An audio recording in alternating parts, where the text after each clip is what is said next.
हमने बात करी होश की साधना की और हमने समझा कि इसमें दो स्थितियां, दो पड़ाव पर एक साधक पहुंचता है, शुरुआत में पहुंच सकता है। पहला तो ये कि ये देखे कि जो भी कर्म मैं कर रहा हूँ वो मैं कर रहा हूँ, इसका ध्यान रहे, इसकी याद आना बार बार, इसकी तरफ ध्यान जाना। तो जैसे कुछ भी कर्म कर रहे हैं तो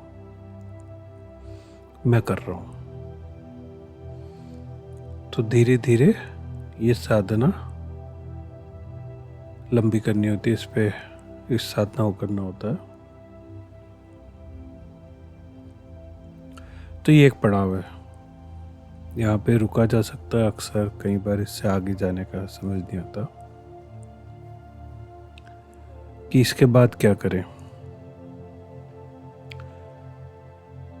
फिर इससे आगे जब चलते हैं तो एक और चीज़ आती है, वो ये आती है कि अब खाली यही नहीं देखना, यही ध्यान नहीं रखना कि मैं कर्म कर रहा हूँ, कोई भी काम कर रहा हूँ, एक्टिविटी कर रहा हूँ, बल्कि मैं हूँ और मैं काम कर रहा हूँ। अपने होने के एहसास में स्थित होना, थोड़ा ठहरना, उसमें उतरना। सिर्फ देखना ही नहीं, अब होने का एहसास, और फिर उस एहसास के साथ कुछ क्षण ऐसे कि मैं कर्म भी कर रहा हूँ। अब जैसे मैं होते हुए कर्म कर रहा हूँ, तो दूसरा पड़ाव है। इसके लिए थोड़ा सा शिफ्ट चाहिए होता है। अब जैसे पहले पड़ाव में सिर्फ हम अपने को देख रहे थे, अपने पे ध्यान ला रहे थे, अटेंशन को, जो संसार में उलझी हुई अटेंशन है वो अब अपने पे ला रहे थे। दूसरे पड़ाव में, दूसरे चरण में साधना के, हम अपने होने के एहसास को थोड़ा गहरा रहे हैं। तो अब हम खाली देख ही नहीं रहे हैं। अब अटेंशन जो है हमारी दिमागी नहीं है। अब इसमें जो साधना होती है, जो भी ध्यान की प्रक्रिया होती है, जो दी जाती है साधकों को, वो ये है कि उसमें अब दिमागी अटेंशन की बजाय जो भाव और शरीर की अटेंशन है उस पर भी काम होता है, और उसका एहसास। तो अभी सिर्फ मैं देख रहा था कि मैं कर्म कर रहा हूँ, इसका ध्यान रखना बार बार कि मैं कर्म कर रहा हूँ। अब जो है मेरे होने में जो कुछ भी भाव है, मैं वो कैसे पता चलता है कि मैं हूं? मैं वो पता चलता है अपने शरीर के एहसास से, वो पता चलता है अपने भावों से, विचारों से। तो जब हम ध्यान में जाते हैं तो ये भी एक तल होता है जिनमें हम अपने को टच करते हैं। शरीर के जो एहसास है, जो संवेदनाएं हैं, मन की जो भाव हैं, जो दिमाग के जो विचार हैं, उन सबको हम सामना करते हैं, इनकाउंटर करते हैं, क्योंकि उन्हीं से अपने होने का एहसास है, मेरे होने का एहसास है। तो अभी सिर्फ पहली साधना में मैंने अटेंशन को अपने पे मोड़ा था। अभी संसार में उलझी हुई थी, फिर अपने तरफ लाया। अब मैं अपने होने के एहसास पे अटेंशन को ले जा रहा हूँ कि कैसे मुझे पता चलता है कि मैं हूँ। तो उन एहसासों को गहराना, क्योंकि वही एहसास संसार से जोड़े हुए हैं, बांधे हुए हैं। तो जो इंद्रियां हैं, जो सेंसेशंस हैं, जो मैं देख रहा हूँ, तो देखने का एहसास कि मैं देख रहा हूँ, महसूस करना। सुगंध है, नाक से महसूस होती है, तो एहसास नाक में होता है। ऐसे ही कुछ छूते हैं तो एहसास छूने में है, शरीर में है। कुछ खाते हैं तो स्वाद जीभ में है। तो सारा जो अनुभव है संसार का, वो मेरे शरीर में है, मेरे अंदर है। और फिर जो भी मन के भाव हैं, जो ऊर्जा में भाव हैं, जो विचार हैं, वो सब मेरे अंदर है। तो वो होने का एहसास और उसमें गहराना कि ये मैं हूँ, ये सब कुछ मैं हूँ। अभी एक तरीके से मैंने माना हुआ है हालांकि, लेकिन अभी यही एहसास है मेरा कि ये सब मैं हूँ। तो जो जो कुछ भी मैं अपने को जानता हूँ कि मैं हूँ, उस पे आना, उस एहसास पे आना, अटेंशन को आना। तो यहाँ पे थोड़ी अलग अटेंशन पे काम होता है। अटेंशन ध्यान कह सकते हैं हम, अपने ध्यान पे काम होता है। अपना जो जो जो भी एहसास है उन पे ठहरने का, मनन का, उसका मनन कह सकते हैं थोड़ा, उसका फीलिंग्स, भाव। तो मैं हूँ, हमेशा मुझे लगता है पता चलता रहता है कि मैं हूँ। तो कैसे पता चलता है कि मैं शरीर हूँ? तो सब जितने भी एहसास हैं, संभूत्याम, जिसे ईशावास्य उपनिषद में था, जो कुछ भी एग्जिस्ट कर रहा है, भूत जो कुछ भी एग्जिस्ट कर रहा है, अभी हम साधारण शब्दों में समझें, अपने होने का एहसास, एग्जिस्ट होने का एहसास, उसमें स्थित हो रहा है।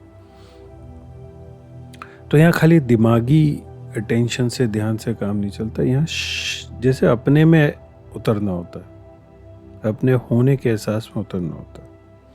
तो ये दूसरा पड़ाव है, दूसरा चरण है साधना का, होश की साधना का। तो यहाँ पे बहुत शिफ्ट आता है, बदलता है तरीका और ध्यान भी, और नजरिया बदल जाता है थोड़ा थोड़ा संसार के प्रति, अपने प्रति। और एक अब जो है साधना का, जैसे कहते हैं कि खूंटा गड़ जाता है। अब साधना का वाकई में जो अर्थ है, जो कि हम जो कर रहे हैं उसका रिजल्ट कह सकते हैं, कुछ चीज़ समझ में आने लगती है, कुछ होने का, जैसे कि पता चलने लगता है कि हाँ कुछ हो रहा है अब। और फिर साधना में थोड़ा बहुत रस भी आ सकता है, आने लगता है अपने होने में, इसी होने के भाव में। तो लेकिन इसकी साधना चाहिए होती है जिससे वो थोड़ा स्थित हो सके, उसमें उतरा जा सके, वरना संसार को उलझाव में खो जाते हैं बार बार। तो वापस बार बार आना होता है, ध्यान के थ्रू, साधना के थ्रू, अटेंशन के थ्रू बार बार इस स्थिति में आना होता है, दूसरे चरण में और पड़ाव में। फिर तीसरा जो चरण है, तीसरा जो पड़ाव है, वो और एक और अलग ही तल पर है। उसमें एक अलग शिफ्ट चाहिए होता है, जो आसान नहीं होता। एक तरीके से शब्दों में समझेंगे तो लगेगा बड़ा आसान है, लेकिन उसके लिए कहीं कह सकते हैं कुछ हद तक स्थिति चाहिए होती है, कृपा चाहिए होती है, कुछ तीव्रता चाहिए होती है, एक अलग, जिसे कहते हैं अटेंशन, एक इतनी फाइनर चाहिए होती है कि उस पर उतरा जा सके। तो सीधे शब्दों में अगर समझा जाए तो ये है कि मैं हूं, इसका जो एहसास है, ये कौन एहसास कर रहा है?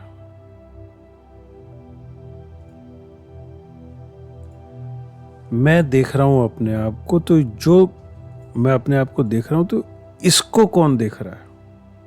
इस देखने को कौन देख रहा है? ये थोड़ा सूक्ष्म होता है, ये सिर्फ शब्दों में भी कहा है, लेकिन ये शब्दों को पकड़ोगे तो, पकड़ेंगे तो चूक जाएंगे,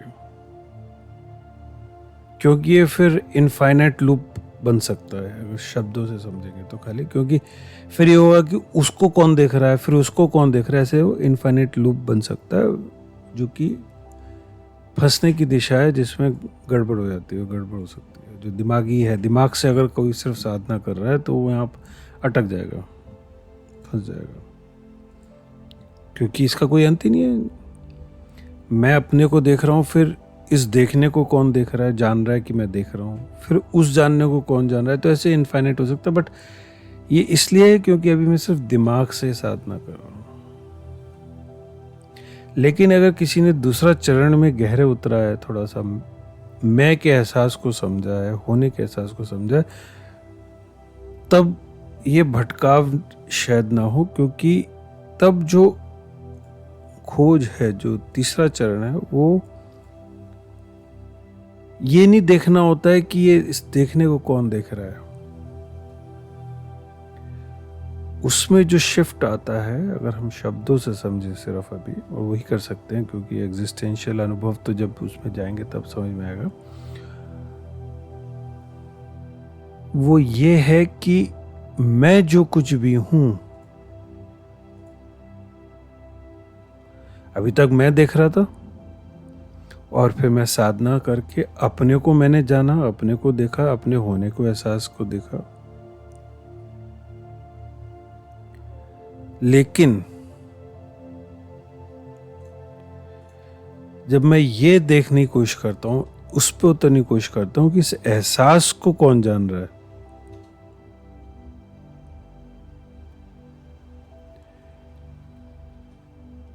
तब यहां जो सूक्ष्म, बहुत बारीक, जो फाइनर जो एलिमेंट है, जो बात है, जो साधना में सारा फर्क डाल देता है, वो ये है कि अभी तक जो कुछ मैंने देखा था वो अपनी पूरी क्षमता से, शक्ति से, मेरे होते हुए, अपने को जानते हुए मैंने अपने को जाना था। लेकिन जब अब इसको भी जानने की बात हो रही है तो मैं नहीं जान सकता।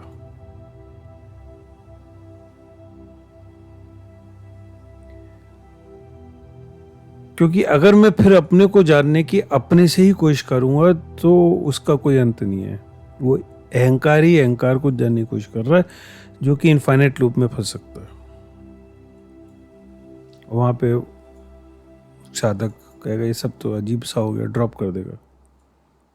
और कभी कभी टेंशन सी हो सकती है, क्या है, दिमागी तौर पे अगर उसमें फंसे तो यहाँ पे जो दूसरी चीज आती है वो ये आती है कि मैंने जो अपने को जान रहा हूं, अब मैं अपने को जानने की सारी क्षमता, अपने से जानने की सारी क्षमता मेरी मैं करके देख चुका। अब मैं जैसे मैं नहीं जान सकता अपने को, लेकिन फिर भी मुझे जाना जा रहा है, फिर भी जो कुछ भी हो रहा है, इवन कि मैं जान रहा हूं अपने को, मेरा अपना होने का जो एहसास है, इसे भी देखा जा रहा है, जाना जा रहा है, लेकिन वो मैं नहीं जान रहा। तो इसमें क्या होता है कि मैं गिर सकता है, मैं समर्पण कर सकता है। यहाँ पे एक बहुत महत्वपूर्ण जो रिक्वायरमेंट होती है वो होती है कि यहाँ पर आकर बड़ी सहारे की जरूरत होती है, कि क्योंकि मैं अपने आप समर्पित नहीं कर सकता, क्योंकि मैं तो पूर्ण रूप से अहंकार, तो होने का जो भाव है तो है, अभी सब कुछ है। तो यहाँ पर एक बड़ी सपोर्ट की जरूरत होती है, गुरु के रूप में हो सकती है कई बार, कि एक ऐसा व्यक्ति जिसने खुद को जान लिया, जो पार हो चुका, अब उसके रूप में मैं अपने को समर्पित कर रहा हूं कि अब वो मुझे जान रहा है, मैं नहीं जान रहा। मैं कोशिश कर लिया, अपनी पूरी कोशिश कर ली जानने की अपने को, मैं जान नहीं पा रहा। तो अब मैं नहीं हूं, कुछ और है। तो अंदर का गुरु मुझे जानता है, अंदर का परमात्मा, ईश्वर मुझे जानता है, आत्मा मुझे जानती है, अगर हम कह सकते हैं तो मैं आत्मा को कभी नहीं जान पाऊंगा, आत्मा ही मुझे जानती है। मैं ईश्वर को नहीं जान पाता, ईश्वर मुझे जानता है। इसे ही कहते हैं, जब हम कुछ हद तक कह सकते हैं, ईश्वर मैं हो जाना। ईशावास्यम इदम सर्वम। अब मैं रहा ही नहीं, अब ईश्वर ही है, अब होना ही ईश्वर है। अब ये बहुत सारे शब्द यहाँ पे आ सकते हैं, बोला जा सकता है, लेकिन शब्दों से बात नहीं बनेगी, थोड़े इशारे ही हैं। गुरु हो सकता है, कभी कोई इष्ट देवता हो सकता है, हमने कहा भगवान राम है, कृष्ण है, शिव जी हैं, जीसस हैं, बुद्ध हैं। तो एक हाई लेवल के, जो उच्च लेवल के होना है, जो एक बीइंग है, जो ब्रह्म है, जो हम कहते हैं कृष्णा कॉन्शियसनेस कई बार कहते हैं, बुद्धा नेचर कहते हैं, तो वो, या किंगडम ऑफ गॉड, तो it's a very very different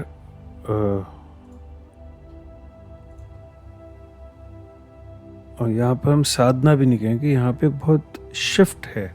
अभी तक सारी साधना मैं कर रहा था, अब मैं जैसे कर चुका, मैं अपनी लिमिट तक पहुंच चुका, बहुत कुछ जाना, बहुत कुछ समझा, अब बस